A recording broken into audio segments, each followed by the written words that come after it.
Welcome to the Story 516 podcast, where we sit down with Christians from across denominations and talk about how God is at work in the world today and inspire you to see God at work in your own life in new ways. Welcome back to the Story 516 podcast. I am joined by one of my early, if not first guests on the show, Ethan Zaun, Pastor Ethan Zaun. Yeah, whatever. Good to be back.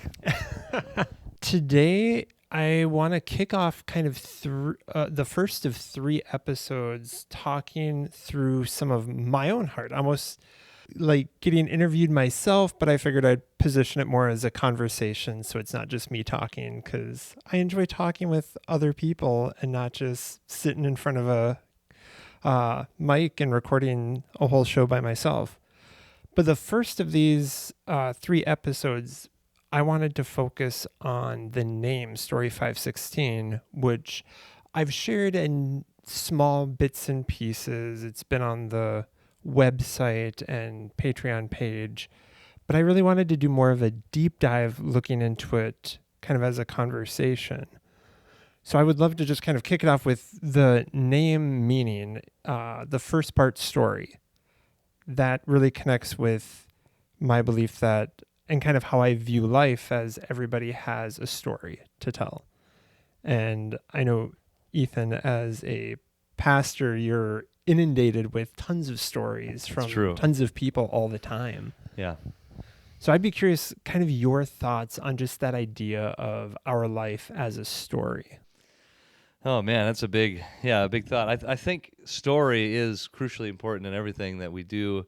And I think we overlook it in ways that, like, all of our stories are different. And sure, as a Christian, I believe God is leading everybody to Christ through this story, but like my journey is going to look different than somebody else's. But that's because my journey may not get someone else to the same position, because we're all different. We all have different personalities. But I think story as well, like, story is something that we just can't get away from. You know, you think about Hollywood, they always try to not tell the story of the gospel, but inadvertently they always are. One person has to die so that everybody can live. Right. We see that in almost every movie we watch.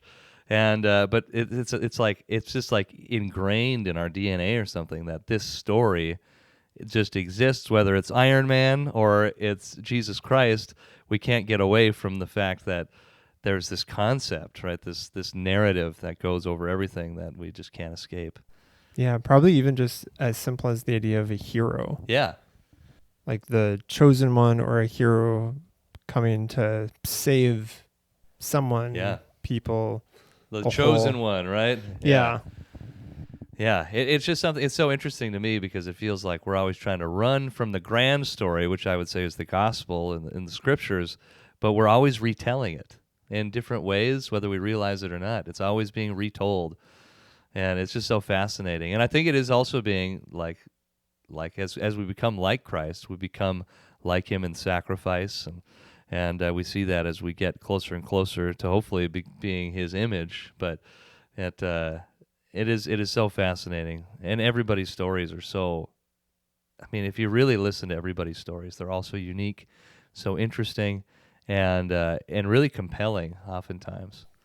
Yeah, and that was part of the heart behind starting this podcast. I always have pitched it as the Story 516 podcast is a show where I sit down with Christians from across denominations and talk about how they see God at work in the world today. So the idea there is each of us, our own story. Your story's tied up in the pastoral world and leading a church. Mine is tied up more in fiction and creative writing and speaking and videography. Someone else might be, their story is woven into the business world or the entrepreneur world. And each of kind of the part of the heart behind it, I know I'm saying heart behind it a lot today. This won't be the last time, I promise. It's to see, what does someone in the business world, like, what do they see about God? What is an aspect of God or a perspective or how they view God that I don't see in my own life, and how Yeah. can I learn from that? Yeah. So then maybe next time I'm doing my taxes or balancing my budget, because I've interacted with someone in the business world and they've talked about how they see God in business, in numbers, in finances, that maybe I'm reminded of that in that part of my life. So part of the idea is to be reminded of, to hear other people's stories in order that we might be reminded more often of how we can be paying attention for where God's working today. Yeah. Yeah, that's a great thought, because it seems like so many times when we think about the way God moves, we would say, well, he moves in my life like this. Like, for example, one of the things in my life is that God, I could tell you story after story right now of the ways that God has shown me that he will not give me anything in my life unless I give it up first. I have to give things up. That's just like, that's how my life has gone, and I picked up on that and noticed that is just literally, it's happened. It's crazy. It's happened so many times. But I actually don't expect that to be the same lesson everybody else learns. God isn't teaching everybody that lesson. He's teaching me that lesson. And while it's a great lesson and everybody could benefit from learning it, about like giving things up and letting the Lord handle it, for some reason in particular with my story, it's been critical for my story that anytime I give things up, I'll get them, and if I cling to it and I want it, he will never let me have it. And so, but that's the thing though, like you're saying, God speaks to people in kind of multifaceted ways, where he might speak to a business person and reveal truths about himself there, but in my life he speaks certain things, and while it's true, God might be teaching you, Zach, a totally different lesson. Like there's maybe a life lesson for me in giving things up, but he might be teaching you a totally different life lesson, and each of those things are true. But for some reason, God knows us so well, right, that he caters the story to us. He's like, oh, I'm going to teach you this and you this, because this will get you where you need to go. Yeah. Yeah. And I feel like I've had the special privilege and opportunity over the past probably about 8-9 months now to speak at a number of places. Yeah. So that's been a few homeschool co-ops. I've spoken at the church that you pastor, Heartland, that I go to. And a lot of these... Did a great job, by the way. Well, thank you.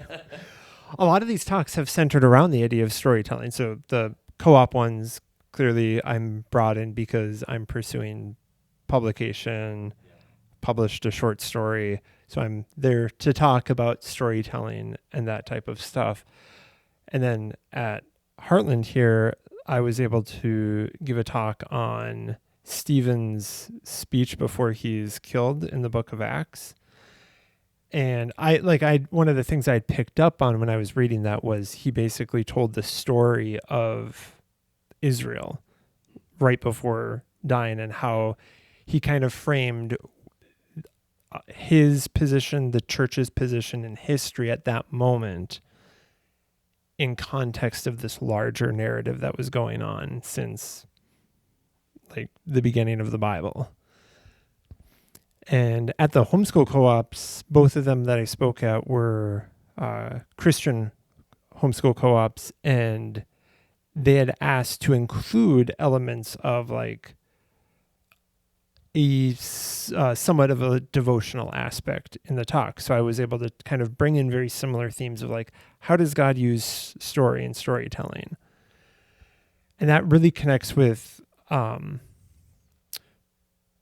guess, to jump over to the second part of the name story 516, the numbers 516, that comes from the book of Matthew in the Bible, Matthew chapter 5, verse 16, which says, "Let your light shine before men that they might see what you do and glorify your Father who's in heaven." I may have just combined like two different Bible translations. But what I like about that is kind of saying like, let your light, like let what you do, let it be seen before men, let it shine before men. But not that you may get praise and accolades and promotions and the gold sticker, the gold star, but that they might see what you're doing and glorify God. So I kind of view that like a mirror reflecting God, and kind of framing it, bringing the two together. I describe the name, the mission, that we all have stories, but all our stories are supposed to reflect the one big narrative, Yeah. God's narrative, Yeah. the big story he's telling. So I would love to hear a little bit about kind of any thoughts that brings up to you. Well, I was gonna ask you, so I'll flip it right back on you. What are some ways that you've kind of seen that as God's developed your story? Because you're not, you and I aren't spring chickens anymore. We're not old, but we're not as young as we used to be. And but we've seen some threads throughout our lives of stories, and you and I are both lovers of fiction, particularly fantasy fiction, and I'm sure you love everything, but fantasy's kind of mine. Yeah. And but in what ways have you seen God as He's developed your story? What is your story? Like, what's it about, you think? Yeah. I mean, that's a great question, and I'm not sure how well anyone can fully answer that without perfect hindsight. Absolutely, for sure. So So far. But yeah, I've seen elements where the timing is just interesting. So one of the impactful experiences in my life has been being a part of an online writing program called the Author Conservatory, co-founded by Brett Harris. And if you start to listen to a lot of his talks and stuff, he went through a period of immense suffering and hardship because his life was headed in a different direction, not a bad direction, but a very different direction than how it's played out. And kind of looking back, if he hadn't gone through the suffering, I don't know if the programs that he's created would exist today. And these programs have helped thousands of people and continue to like draw in new people and encourage them. And he really has a gift for encouraging and mentoring young people. And that program I got involved in, the Author Conservatory, kind of looking, even though it's just been about a year since I've finished my time as a student there, looking back, it was like this came at a really important point in my life, and a lot of things just lined up very well. So it was very interesting to kind of like be thinking about that, especially this last month with some things going on in my life. I've had the opportunity and space to think about that and ponder that a little. Yeah. And it was like, yeah, that is weird that things kind of converged in a very good way. I don't know. Yeah. So I think I see things like that where we can always wish that our lives played out differently. I still wish certain things played out differently, and I think that's fine. I don't think moving forward or trusting God means that you have to have some emotional sense of like, no, everything's played out exactly how it's supposed to play out. Yeah. Like, I think you can always wish that things turn out differently. Like, no one likes suffering. I think all of us would wish that the sufferings in our lives or in other people's lives wouldn't have happened. For sure, yeah. But I think on the same token, I've learned a lot about I can hold two things in like tension. I can hold that wish for like things to have turned out differently, but also I can be like, Jesus, I'm going to choose to trust you and keep moving forward. And even when it didn't turn out the way you expected, you can also acknowledge that, there's been some benefit in this. Yeah.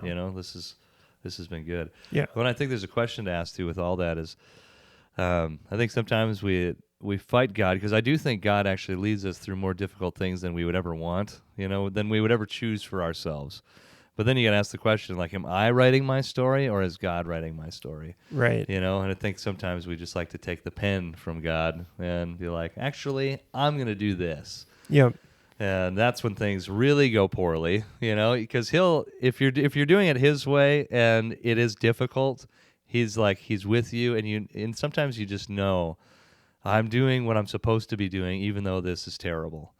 But if you're doing it your own way, you're like, I'm doing this, and I know I shouldn't be doing this, and this is terrible, And so one, you at least have the confidence or the hope that you're doing what's right, and the other one, you're just kind of like, yeah, I made this choice, and now this is where I am now. Yeah. As you were asking that question, one of the main thoughts that came to my mind as a writer, as someone who's involved in the storytelling process myself, is one of my favorite things to either read or work on is those subtle ways of weaving different storylines together. And I'm not perfect at that. And there can be like authors that are really, really amazing at it. Yeah.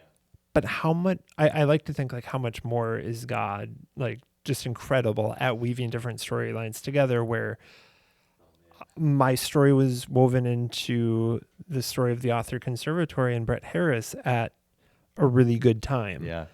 And some might say the perfect time. Yeah. My storyline was woven into becoming an attendee here at Heartland at a really helpful time in my own life. So it's one of those things where it's like, yeah, you just kind of from my literary writerly side, it's kind of like, yeah, I need to trust that the great storyteller, Jesus, knows what he's doing and can weave my life into other people's lives and where it needs to be. Yeah. Because I also kind of thinking like on the topic of like leading us into hard things, it's like, look at any of the great stories, like spoilers for a movie that came out in the 80s, but would Luke Skywalker's journey look the same if he hadn't lost a hand in a fight with Darth Vader? Absolutely not, yeah. Does Luke probably wish that event had never happened? Yes. Yeah. But does he also view that as a important piece of his own growth as a leader, as a hero, as a man? Yeah, he probably holds those two things in tension. It was one of the steps that brought him to be who he became, right? Yeah. So yeah, I see those things kind of woven together a lot. Yeah. Yeah, that makes a lot of sense. And I think, too, it reminds me, and I don't know if you've experienced this. You've done a lot of writing. I haven't really done much writing. But when you're writing, is there times in your writing where you feel like there's a natural progression the story is headed in, but you feel like, I don't want that to go there because a character may die or something may happen that is going to shift the story in a dramatic fashion. But this is like, it's almost like you're being carried along in your writing where it feels like this is what I know should happen.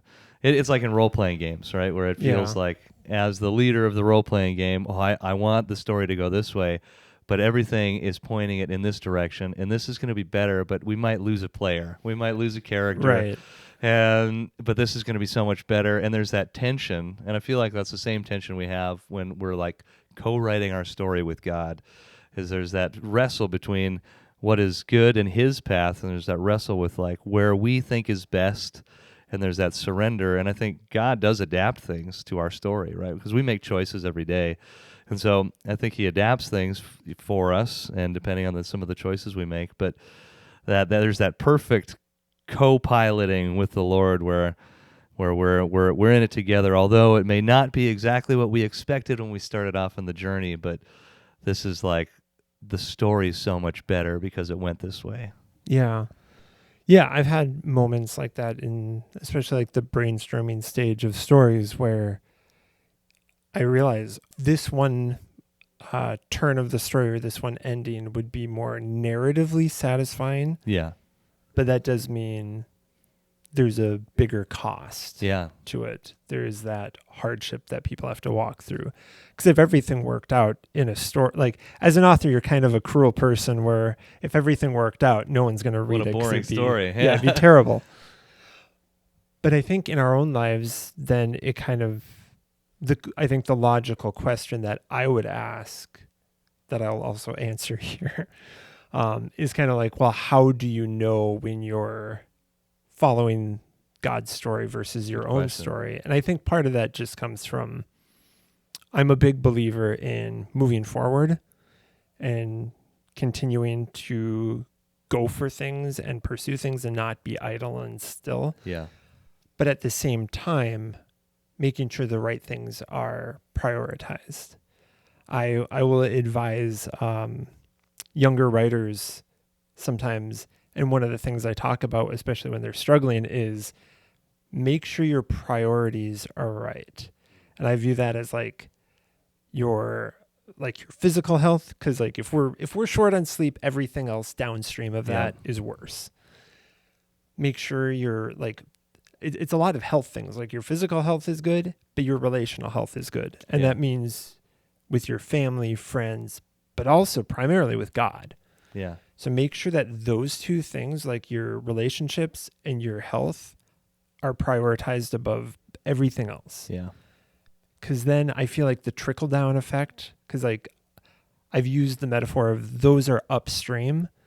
That and makes if sense, the yeah. water upstream is clear and pure, it's going to flow down clear and pure. Yep. But if you start pouring paint or sewage upstream, everything downstream is going to be ruined. Yeah. That's a good way to put it. So I think those are things just like, what does a spiritual practice look like in your life? Is that taking time to read your Bible daily? Is that maybe you don't read it daily, but you have a really in-depth study like once a week where you can really dedicate yourself and dive in?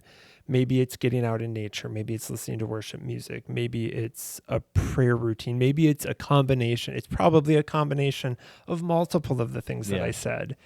And I think each person will have a different kind of game plan that really connects with them and draws them closer to God. And I think it's just keeping whatever game plan you have a priority, so that you're constantly reminding yourself. So Stephen took the time to remind himself, to remind the people listening of the story they find themselves in, what Israel finds themselves in. During my talk at Heartland, I talked about how Israelites had monuments and festivals, ways to remind themselves of the bigger story, God's story that they're a part of. We need to do the same thing. I'm terrible at it most of the time, I feel like. Too, honestly, yeah. But it's still something that we get to keep experimenting with, to see what reminders work best for us. Yeah. Yeah, I think if we're doing that and continuing to move forward, I feel like we're setting ourselves up for success, for a successful following God's story. Yes. Yeah, for sure. Yeah, I think that was all really well said. As I think it's pretty much as simple as are you pursuing God? Are you wanting what He wants? Right. So I mean, we can know this by the Scripture. Are we wanting what He wants? Are we trying to live a life of holiness? Are we at least attempting? Because then we can actually feel fairly confident that we're probably on the right path. Right. As long as we're trying to do the stuff, trying to live it out, being in relationship with God, even if everything around you is like chaos and your life is not what you expected, and like when I took over the church here, I knew for a fact this is what I was supposed to be doing. I knew this is what God wanted. I had so many confirmations, and like weird stuff had happened. I just knew this is what I was supposed to be doing. And then when I took over, what happened? The church declined. It just went boom, and I had to fire people because we couldn't afford it. I had to take a pay cut, and we talked about what happens if we shut down the church, because we just got to that point. And now the church is doing a lot better, but for several years it was like that.